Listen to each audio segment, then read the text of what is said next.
सावित्री, स्त्री ही केवळ पतिव्रताच नव्हे तर चतुर आणि प्रसंगी धाडसी असावी हे तू सिद्ध करून दाखवलं.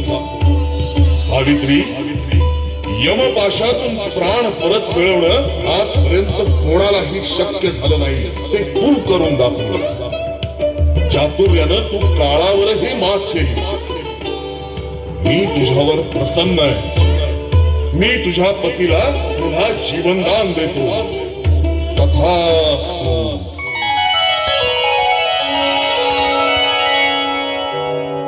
यमधर्मानं सत्यवानाचे प्राण घेतल्यानंतर सावित्रीनं यमाशी एकूण 3 दिवस शास्त्र चर्चा केली आणि त्यावर प्रसन्न होऊनच यमानं सत्यवानाचे प्राण परत केले.